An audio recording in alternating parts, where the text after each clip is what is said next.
बच्चे आज हम आरपीएफ का प्रैक्टिस सेट प्रीवियस ईयर का चालू करने जा रहे हैं। तो इसमें हम केवल क्या करेंगे, मैथ वाला पोर्शन हम करवाएंगे। ठीक है, जीके वाले सर कोई और हैं, रीजनिंग वाले सर और कोई हैं। ठीक है, तो हम केवल मैथ का पार्ट करवाएंगे। तो यहाँ से हम आरपीएफ का क्वेश्चन हमने बहुत सारे क्वेश्चन करवा रखे हैं। तो अब चलते हैं यहाँ पे क्वेश्चन पे। यहाँ पे आरपीएफ का क्वेश्चन में सबसे पहला जो क्वेश्चन है तो इस तरह का क्वेश्चन है।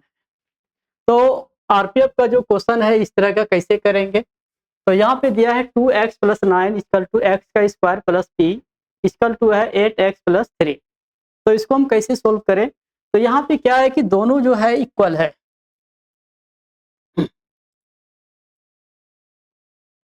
तो दोनों यहाँ पे तीनों इक्वल है, ये भी इक्वल है, ये भी इक्वल है, इक्वल है। तो हम क्या करेंगे 2x + 9, ठीक है, और यहाँ पे ले लेंगे, यहाँ पे 8x + 3 ले लेंगे। ठीक है, तो हम इसको क्या करेंगे, इसको इधर ला लो, -7x हो जाएगा, और इसको हम इधर लाएंगे तो क्या हो जाएगा, यहाँ पे सॉरी 6x हो जाएगा, और यहाँ पे भी 6 हो जाएगा, कट गया। तो x बराबर हो जाएगा 6/6, इसका मतलब हो गया 1। अब यहाँ पे हम क्या करेंगे, अगर यहाँ पे हम 2 × 1 रखते हैं, ठीक है, तो यहाँ पे +9 हो गया, तो टोटल कितना हो जाएगा, 11 हो गया यहाँ पे। ठीक है, उसी तरह से हम यहाँ पे देखेंगे तो यहाँ भी क्या है, 8 × 1 रखेंगे और +3 है गया, तो टोटल कितना हो जाएगा, 11 हो गया। हमें यहाँ भी 11 पुराना है, तो x का स्क्वायर 1 का स्क्वायर कितना होगा, और यहाँ पे p, तो 1 + p हो गया। अब देखो यहाँ पर भी 11 है, यहाँ भी 11 है, तो यहाँ भी 11 होनी चाहिए। तो यहाँ पे 1 + p है, तो अगर p का वैल्यू अगर क्या हम करते हैं 10 रख देते हैं तो 11 के बराबर हो जाएगा। इसीलिए p का वैल्यू क्या हो गया बच्चे, सॉरी, तो यहाँ पे p का वैल्यू हो गया 10। ये मेरा 10 आंसर हो गया। ठीक है, तो समझ में आया होगा। चलो नेक्स्ट क्वेश्चन पे चलते हैं।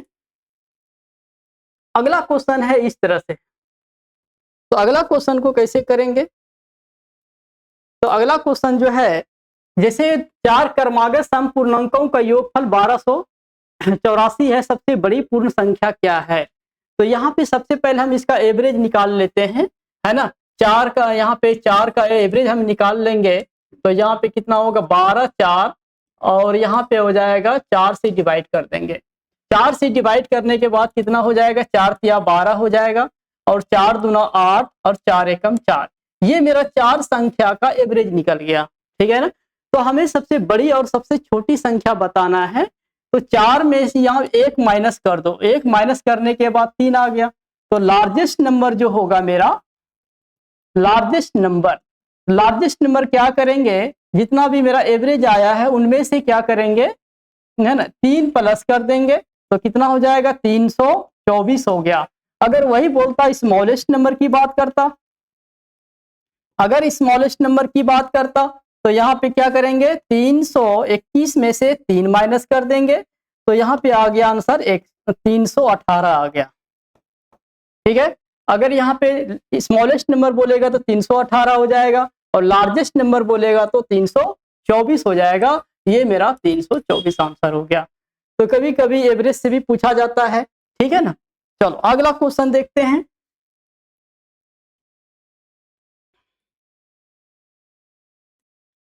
चलो ये क्वेश्चन है जो कि बहुत ही मजेदार क्वेश्चन है कि एक आयत की लंबाई 12 सेंटीमीटर है और चौड़ाई 8 सेंटीमीटर है।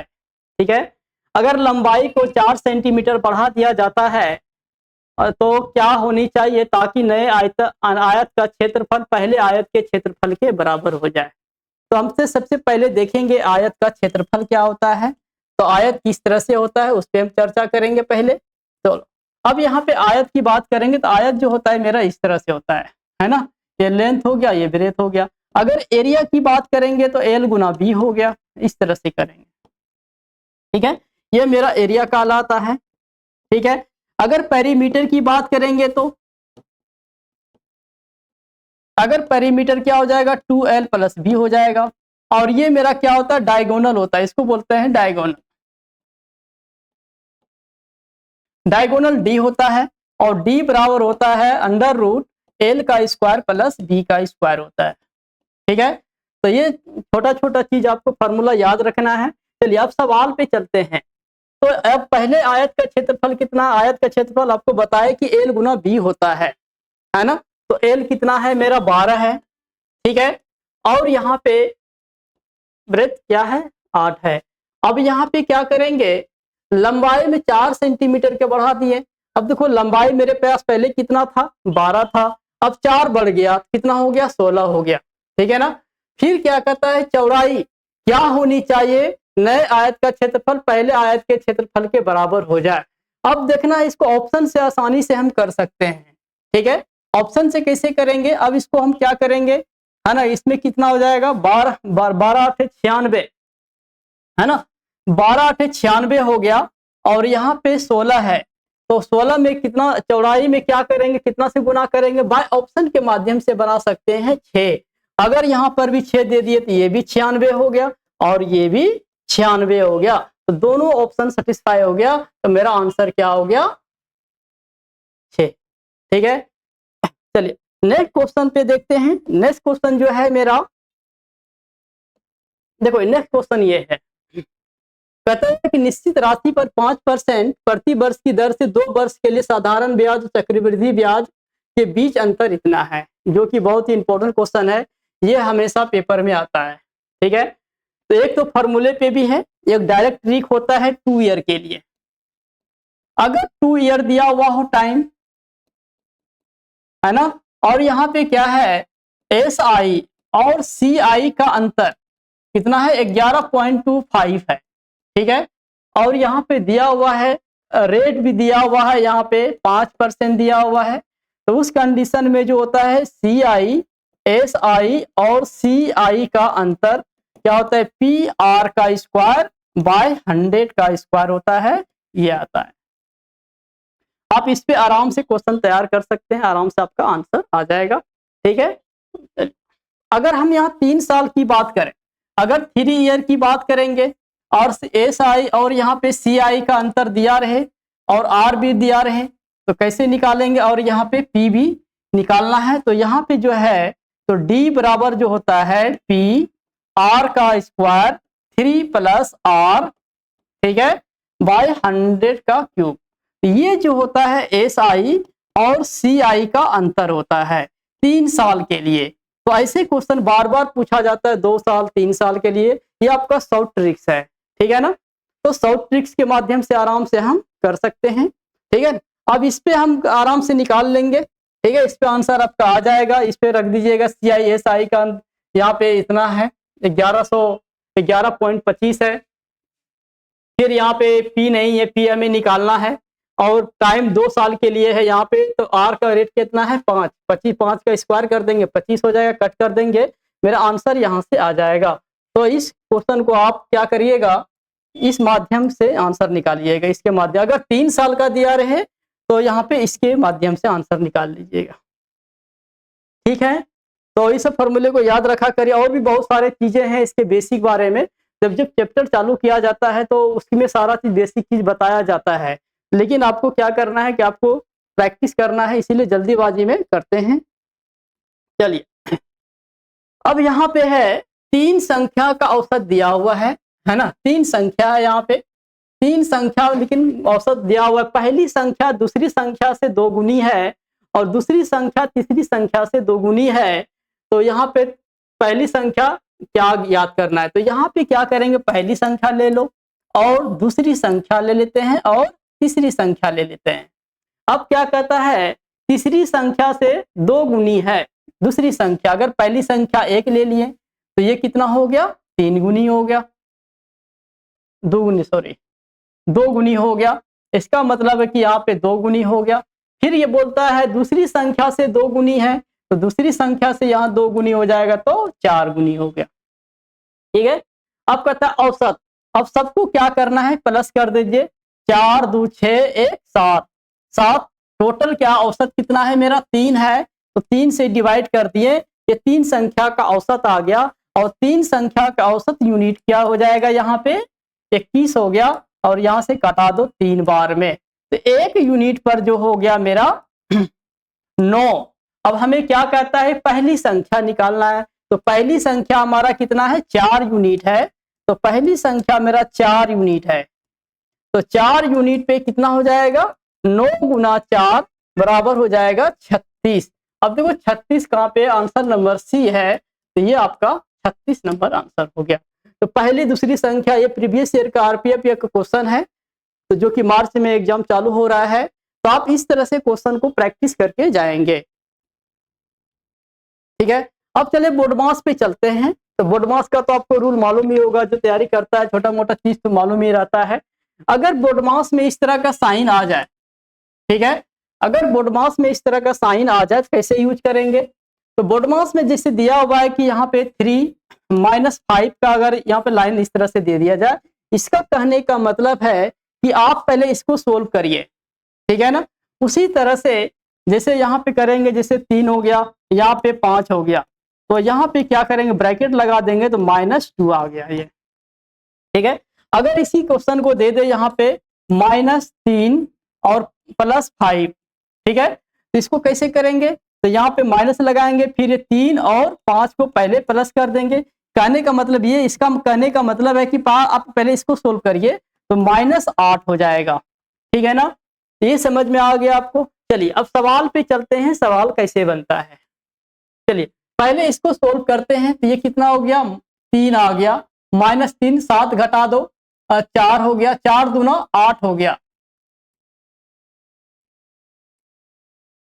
यहाँ पे 3 हो गया, यहाँ पे 3 में से 3 और 3 में से क्या करेंगे, यहाँ पे घटा देंगे तो 4 आएगा।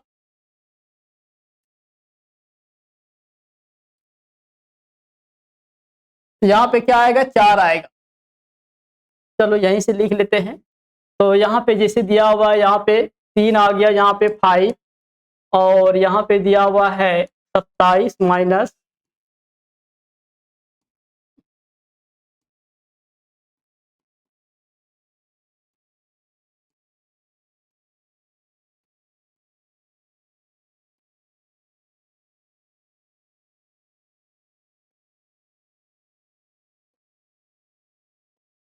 चलिए अब इसको आप माइनस कर सकते हैं। तो अब यहाँ पे देखेंगे कैसे करेंगे इसको, एक बार देख लेते हैं। इसको करेंगे, 3 आ गया, 3 में से 4 माइनस करेंगे, 7 करेंगे, 4 आ गया। अब इसको गुना कर देंगे, 8 हो गया, फिर 8 से 14 हो गया। तो इसका मतलब ये प्लस कर देंगे तो 14 हो गया। अब यहाँ पे 27 ले लो, -5 और -14, तो यहाँ पे 27 माइनस, अब यहाँ से क्या कर दो, घटा दो, कितना हो जाएगा, 14 में से 5 जाएगा, -9 बचेगा। तो यहाँ पे 27 माइनस माइनस प्लस 9 कितना हो जाएगा, 27 9 36। ये हमारा आंसर 36 हो गया, ये आंसर। तो इस तरह से आप कर सकते हैं क्वेश्चन को। चलिए अगला क्वेश्चन चलते हैं। चलिए अब मिक्सचर का क्वेश्चन है कि 1 लीटर मिश्रण है। अगर मान लीजिए कि हमारे पास कितना है, 35 लीटर क्या है, मिश्रण है, उसमें क्या है, मिल्क एंड वाटर है, ठीक है, मिल्क और वाटर है, जिसका अनुपात है 4:1 है, ठीक है ना। इसका कहने का मतलब है मिल्क और वाटर है कितना, 4:5 है, 4:1 है। टोटल हमारे पास कितना है, 35 लीटर है। तो टोटल देखो कितना हो गया, 5 यूनिट हो गया। 5 यूनिट पे कितना हो जाएगा, 35 लीटर हो गया, 35 है ना, कटा दो 7 बार में, तो 1 यूनिट पर कितना हो जाएगा, 7 हो गया। अब इसको 7 से गुना कर दो। इसका मतलब है मिश्रण में 28 लीटर क्या है, मिल्क है, और 7 लीटर वाटर है। फिर क्या बोला उसने कि मिश्रण में अतिरिक्त 7 लीटर पानी मिला दिया जाता है, तो मिश्रण में दूध और पानी का अनुपात क्या होगा। अब क्या कहता है कि मिश्रण में 7 अतिरिक्त 7 लीटर पानी, तो पानी ये है, तो इसमें 7 लीटर हमने मिला दिए, तो रेशियो मेरा बन गया 28 अनुपात 14, कटा दो, 14 दूना 28, यहाँ पे 1 2:1 आंसर हो गया। तो इस तरह से आपका आरपीएफ में जो है 1 से 2 क्वेश्चन हमेशा मिक्सचर से क्वेश्चन आएगा, आराम से कर दीजिएगा, ठीक है। चलिए अगला है क्वेश्चन, देखो बहुत इजी क्वेश्चन है। यदि किसी संख्या का 35% 175 है, किसी संख्या का 35% 175 है, तब 175 का लगभग कितनी प्रतिशत वो संख्या होगी। ठीक है, तो यहाँ पे दिया है if 35% of the number of a number is 175 then what approximate per percent 175 is that number. चलिए ऐसे क्वेश्चन को कैसे करते हैं, तो पहले तो हम क्या करेंगे 35% पे ले लेते हैं। 35% पे जो मेरा संख्या है कितना है 175 है।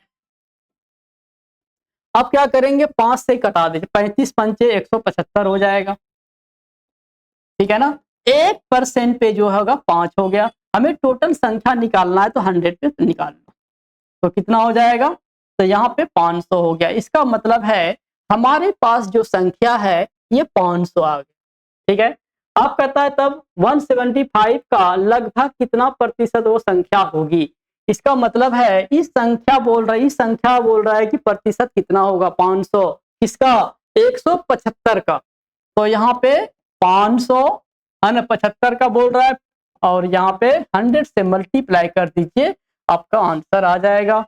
अब देखिए 5 से 25 से आप कर सकते हैं, 25 सते है ना 25 साते 175 हो जाएगा और 25 दूना 50 हो गया। इसका मतलब हो गया हमारे पास है ना 2000 बटे 7। अब यहाँ पे आप डिवाइड कर सकते हैं, 7 दूना 14। ठीक है, देखो जहाँ 2 आ रहा है तो ये तो होगा नहीं। ठीक है, ये भी ऑप्शन कट गया, ये भी ऑप्शन कट गया, बचा मेरा 280 और 118 186। चलो 7 दूना 14, 14 बचा, इसमें कितना हुआ 60, 7 आटे 56। ठीक है, 7 आटे 56 हो गया। फिर यहाँ पे 4 7 7 पचे 35 5 लगभग में देखिए आपका आंसर इस तरह से यहाँ पे ये हो जाएगा। तो क्योंकि ये 280 है लेकिन यहाँ पे 285 हो रहा है और ये आपका डेसिमल में कोई नंबर आएगा समथिंग में, तो आंसर नंबर आपको ये हो गया।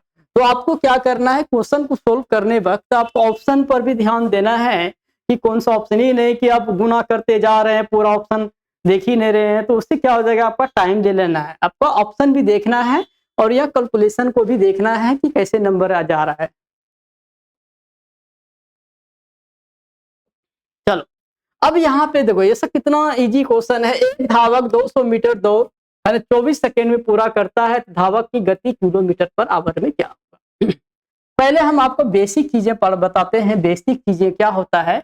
तो बेसिक चीजें जो होता है जैसे मान लीजिए कि यहाँ पे x किलोमीटर पर आवर है ना, तो x किलोमीटर पर आवर है, इसको हमको मीटर पर सेकेंड में बदलना है, तो 5/18 से क्या करते हैं गुना कर देते हैं, ये याद रखना है ना। जैसा सवाल है उसके अकॉर्डिंग हम बता रहे हैं, ऐसे तो इसमें बहुत सारे बेसिक चीजें बताने के लिए होता है, लेकिन हम क्वेश्चन के अकॉर्डिंग आपको हम बता रहे हैं।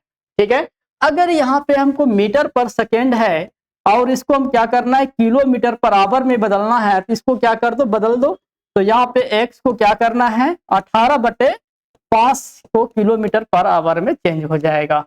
इसका मतलब है कि किलोमीटर पर आवर को मीटर पर सेकेंड में बदलने के लिए 5/18 से गुना करेंगे, है ना। मीटर पर सेकेंड को किलोमीटर पर आवर में बदलने के लिए क्या करेंगे 18/5 से गुना करेंगे।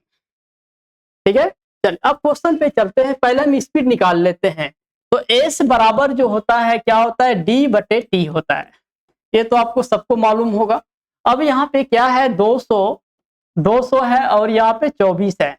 आप इसको क्या करें 6 से कटा या 4 से कटा सकते हैं। देखो 6 चौक 24, 4 से काटा दीजिए 50 बार में, ये 50 बटे कितना हो गया 50/6 हो गया, ये मीटर पर सेकेंड। अब हमने बताए थे आपको मीटर पर सेकेंड को किलोमीटर पर आवर में बदलने के लिए हम क्या करेंगे 18/5 से गुना कर देंगे इसको। तो यहाँ पे 50/6 और 18/5, ठीक है ना, 6 या 18 कट गया और 5 से भी कट गया, 10 बार में 30 किलोमीटर प्रति घंटा। ठीक है, तो 30 किलोमीटर प्रति घंटा ऑप्शन नंबर ए करेक्ट है। तो यहाँ पे ऑप्शन नंबर आपको ए देना है। ठीक है,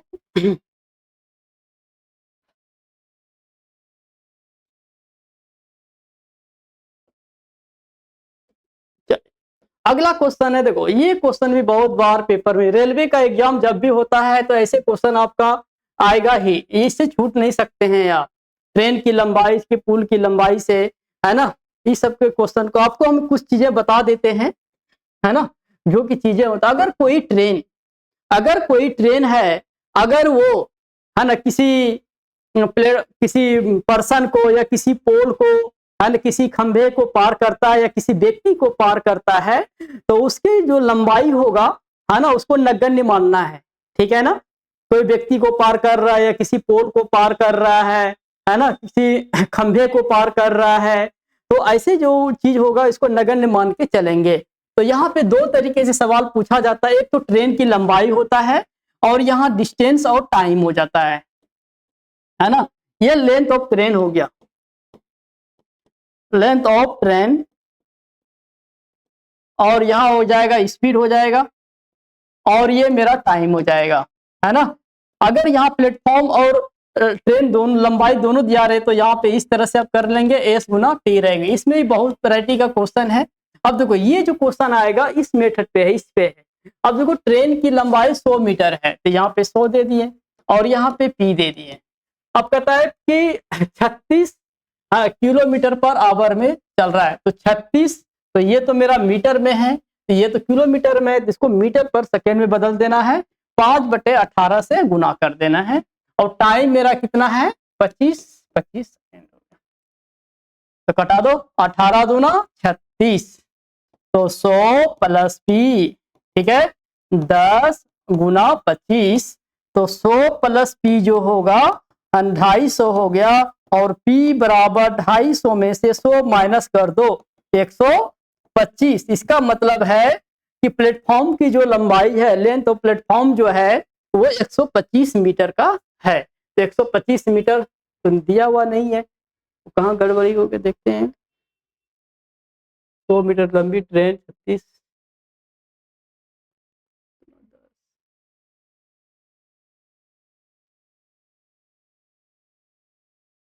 तो पुल की लंबाई निकालना है।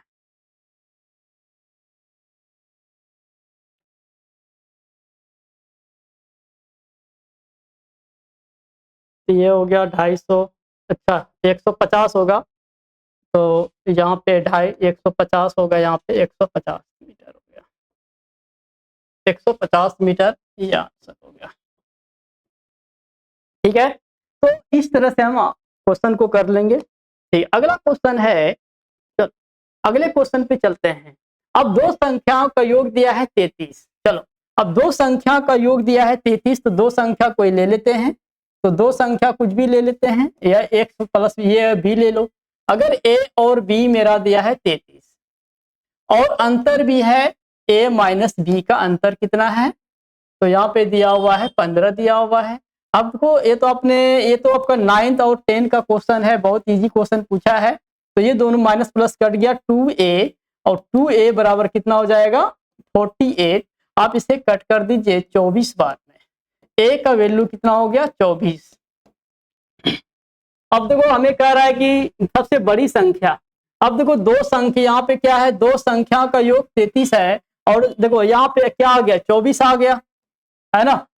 अब यहाँ पे हम कितना प्लस करेंगे 33 आ जाएगा, है ना, तो यहाँ 9 कर देंगे प्लस, तो सबसे बड़ी संख्या मेरा कितना हो गया 24, है ना, तो 24 आंसर हो गया।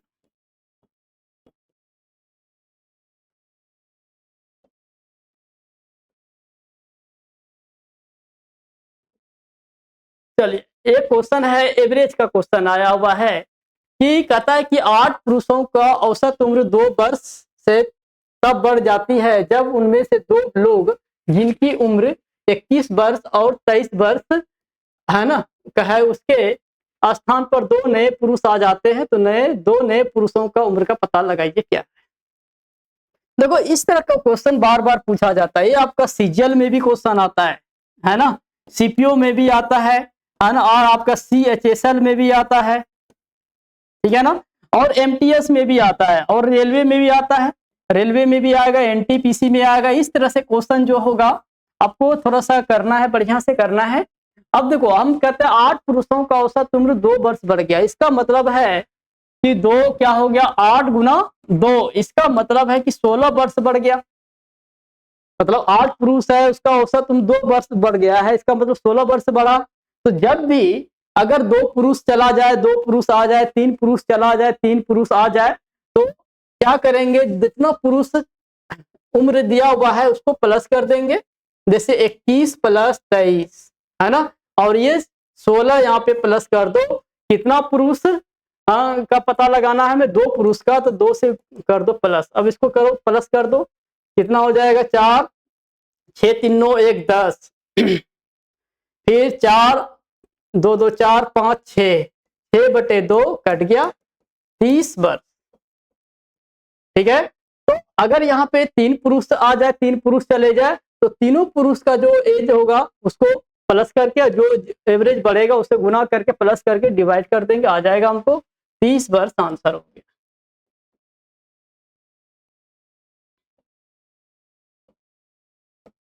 देखो, अब देखो इस तरह का क्वेश्चन कैसे है। कहता है कि 282 रुपए का x% का 15% बराबर कितना है, 17.46 है। एक्स का मान बताना। ये तो बहुत इजी क्वेश्चन है, आप इसे आराम से बना सकते हैं, लेकिन नहीं तो फिर हम कोशिश करते हैं। देखो यहाँ पे क्या करेंगे, 582, अब ये परसेंट है, इसके बदले में परसेंट जब इग्नोर करेंगे तो यहाँ पे 100 आ जाएगा। फिर 15% करेंगे तो 15/100 हो जाएगा, है ना। और यहाँ पे 17.46, आप इससे इग्नोर कर दो तो कितना हो गया, 100 आ गया। अब देखो जब बराबर का साइन है तो ऊपर ऊपर कटता है, नीचे नीचे भी कट जाएगा, तो ये कट गया। ठीक है, चलो अब यहाँ से क्या करेंगे, 5 से कटा दो, है ना।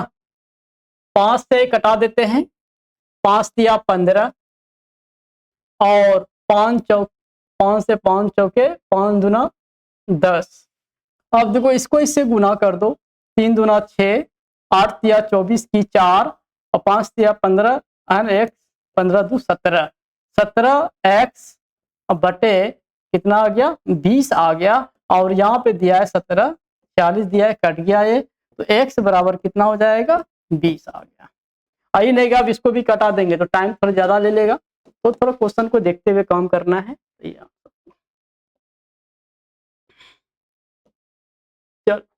तो किसी संख्या का 40% दूसरी संख्या के 2/3 के बराबर है, तो पहली संख्या से दूसरी संख्या के बीच का अनुपात क्या होगा। तो ऐसे क्वेश्चन भी देखो, पहली किसी संख्या का 40%, कोई संख्या ले लो, x ले लेते हैं। अब देखो 40%, अगर 40% आपको मालूम नहीं है कि कितना होता है, ऐसे तो 40% कितना होता है, तो यहाँ पे 2/5 होता है। अगर 40% आपको मालूम नहीं रहे तो यहाँ पे 40 लिख के नीचे परसेंट के बदले में 0 लगा देंगे। अब दूसरी संख्या अगर मालूम नहीं तो y ले लेंगे, और यहाँ 2/3 हो गया। अब इसे कट कर सकते हैं, कटा दीजिए, यहाँ पे 2 बार में, यहाँ पे 5 बार में। ठीक है, तो आप क्या करेंगे, अब यहाँ पे आ जाएगा 2x/5, और यहाँ पे 2y/3। आप इसको क्रॉस मल्टीप्लिकेशन कर सकते हैं इसे, नहीं तो आप यहाँ से भी कटा सकते हैं 2 2, तो ये कट गया। इसका मतलब x/5 और y/5, इसका मतलब है कि x/y का जो मान आएगा 5:3 आ गया।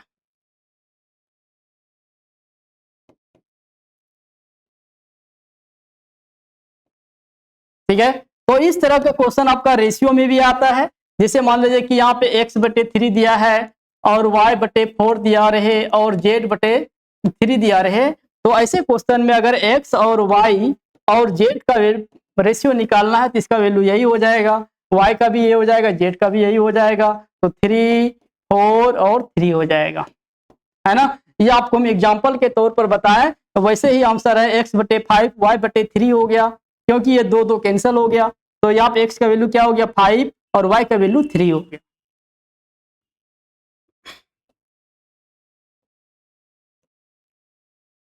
चलिए अब देखिए, ये अगला क्वेश्चन है, दो संख्या का अंतर इतना है, उनके वर्गों का अंतर इतना है, तो सबसे बड़ी संख्या क्या होगा। चलिए पहले दो संख्या का अंतर देख लेते हैं क्या है। यहाँ पे लिख लेते हैं 3, और फिर यहाँ पे वर्गों का अंतर की बात करते हैं, यहाँ पे तो 39 हो। तो आप इसे ऑप्शन से भी बना सकते हैं, अगर आपको उस तरह से मालूम नहीं है तो थोड़ा फार्मूला याद रखना पड़ेगा। तो यहाँ पे क्या होता है कि a + b बराबर होता है ए का स्क्वायर माइनस बी का स्क्वायर और ए माइनस बी होता है। आप इस तरह से भी कर सकते हैं और ये क्वेश्चन भी आता है कभी कभी, बहुत बार पेपर में पूछा गया है। अब देखो 39 और यहाँ पे आए 3 है, कटा दो, यहाँ पे कितना हो गया 13 39 13 हो गया। अब देखो a प्लस बी का मान 13 है और a माइनस बी का मान 13 है, तो 10 और 3 हो जाएगा, है ना। तो 12 एक भी कर सकते हो। तो यहाँ पे क्या करेंगे, दोनों को अगर a प्लस बी 13 है और a माइनस बी कितना है 3 है, तो वो कट गया यहाँ पे 2a, है ना। तो यहाँ पे 16 हो गया और कटा दो, यहाँ पे 8 बार में a का मान कितना हो जाएगा 8 हो गया। ठीक है, तो a का मान 8 हो गया और कहता है क्या सबसे बड़ी संख्या।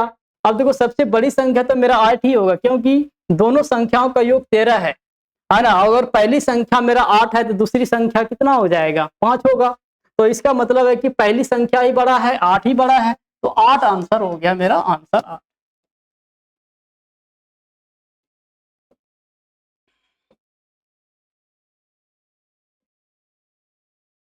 चलो, कोई साधारण ब्याज की दर से 2 वर्ष में इतना रुपए हो जाती है और 5 वर्ष में इतना रुपए। इसका मतलब है कि ये मेरा अमाउंट दिया हुआ ए और इसका अमाउंट ये है, ठीक है। तो यहाँ पे A2 दिया हुआ है, तो यहाँ पे देखेंगे तो अब इन दोनों का अंतर कितने का है, इसको अंतर एक बार देख लीजिए कितना, और यहाँ पे टाइम कितने का अंतर है यहाँ पे देख लीजिए। तो यहाँ पे क्या करेंगे 5 माइनस 2 ईयर में क्या करेंगे, यहाँ पे 325 माइनस 2800, है ना। एक बार माइनस कर दीजिए 0, फिर यहाँ पे 5, यहाँ पे 4, 450 आया और यहाँ पे 3, इसका मतलब है 3 ईयर्स, है ना। इसका मतलब है कि 3 साल का ब्याज कितना आ गया 450, है ना, 450 आ गया। 0 400 एक बार देख लेते हैं, 3 2 50 2 8, तो 0 जी 5 4 और यहाँ पे 1, 450 ही आएगा, ठीक है ना, 450 ही आएगा। अब इसको क्या करना है, इसको कटा दीजिए, 15 बार में कट गया। इसका मतलब है कि 1 साल का जो ब्याज आया, 1 साल का एसआई, तो कितना, ये भी 3 साल का एसआई आया, तो कितना हो गया यहाँ पे 150 रुपए हो गया। ठीक है, अब देखो हमें क्या निकालना है, ब्याज की दर निकालना है। तो दर निकालने के लिए हमें क्या चाहिए, पहले है ना मूलधन चाहिए, राशि चाहिए कि हम कितने रुपए वहां पे इन्वेस्ट किए थे, है ना। तो अब यहाँ पे क्या करेंगे, तो 3 यहाँ पे टोटल क्या करेंगे 3 साल का निकाल लेंगे ब्याज, है ना। तो 3 साल का ब्याज कितना था 400, तो पी मेरा हो जाएगा 2800 में से, है ना, 450 माइनस कर दो, है ना। तो यहाँ पे 2800 में से 2800 में से क्या करेंगे 3 साल का, 1 साल का ब्याज मेरा 1 साल का हो गया। तो यहाँ पे क्या करना, रुक जाओ थोड़ा सा मिस्टेक हो गया है, तो यहाँ पे 2 साल का निकाल लेते हैं। 2 साल का ब्याज कितना हो जाएगा यहाँ पे 150, इसका मतलब 300 हो गया।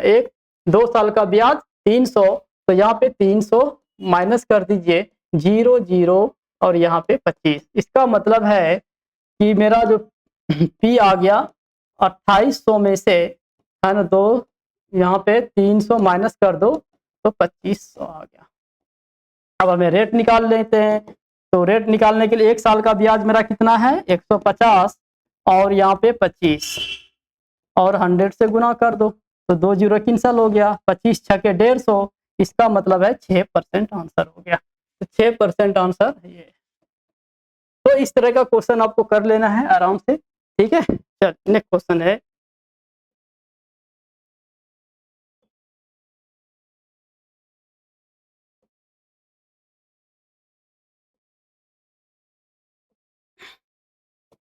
तो ठीक है स्टूडेंट, तो आज हम यहीं तक रहने देते हैं, फिर हम कल मिलेंगे, नेक्स्ट क्लास में मिलेंगे और फिर कल हम अगले, फिर क्या करेंगे, हम नेक्स्ट प्रीवियस ईयर का क्वेश्चन चालू करेंगे। ये पहला सेट था, कल हम सेकेंड सेट चालू करेंगे, ठीक है ना। अब अच्छी तरह से वीडियो देखिए, अगर जहाँ पर समझ में नहीं आया हमें कमेंट करिए, ठीक है। फिर कल मिलते हैं। Thank you.